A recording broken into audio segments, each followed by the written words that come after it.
Members of the Wilmer-Hutchins Community Coalition seem to be serious about ousting the 4 white members of their school board. So serious it seems, spokesman for the group will be appearing before the Dallas City Council tomorrow to seek aid in recalling these board members.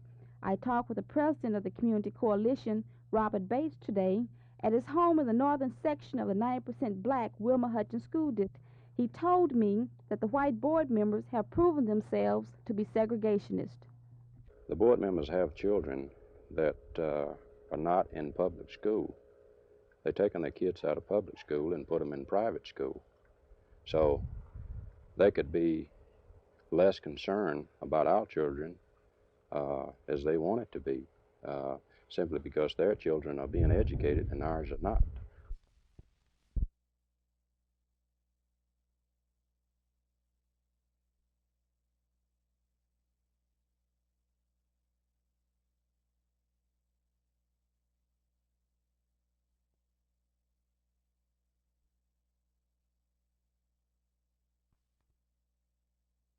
Oh, I don't know if he wants us to walk or not. We're just going to stand here and chit-chat. He never did explain that too well. So, now you remember my first question to you about why you feel it necessary to go to the city council. The community. In this matter, as you know, we have quite a problem. The school district itself, this project will be, but we're hoping.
The National Guard joined the drive today, furnishing vehicles and volunteers to help collect the donated items.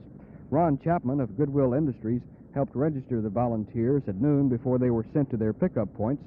Good Turn Day covers a 5-county area and is one of the most important drives of the year, keeping handicapped people busy all winter repairing the items received.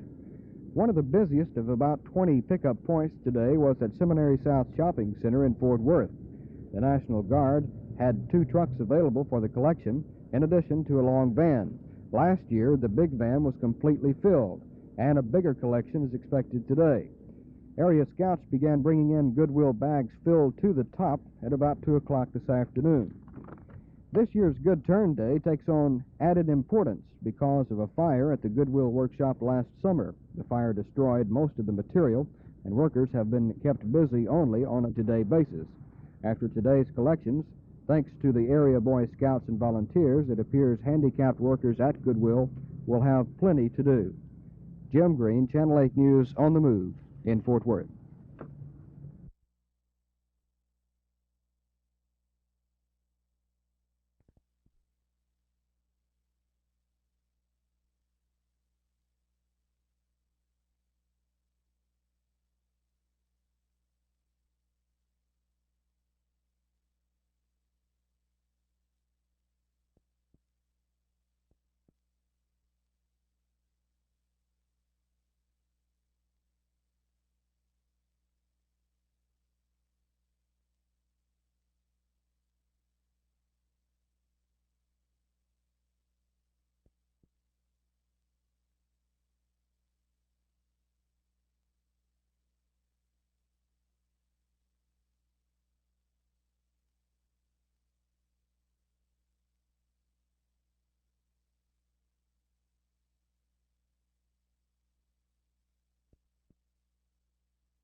It was a special day for the cemetery because the church which owns it was celebrating a centennial homecoming.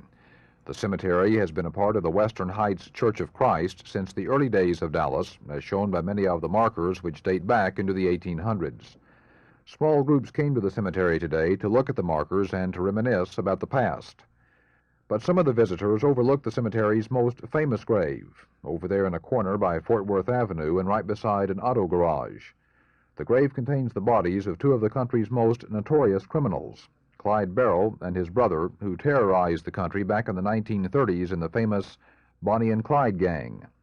But unlike most of the other graves, this one is decorated with flowers. People don't know why, but the flowers just always seem to be there. A testimony, perhaps, to the epitaph on the tombstone, "Gone, but not forgotten." Jack Hill, Channel 8 News on the Move.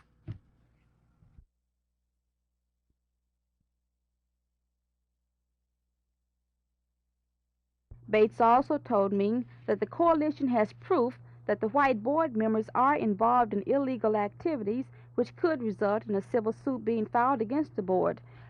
Bates refused to further explain his charges. The Wilmer-Hutchins School Board has filed a petition to abolish the district with title Federal Judge William Wayne Justice. Bates said the Community Coalition will be meeting tomorrow night with attorneys to discuss a possible recall election and suit against the board.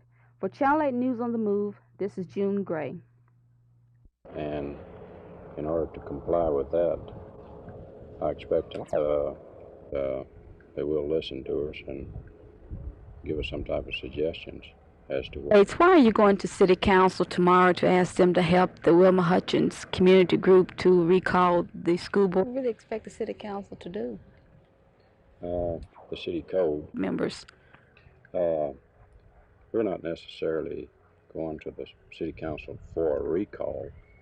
We're going to find out whether or not they can assist us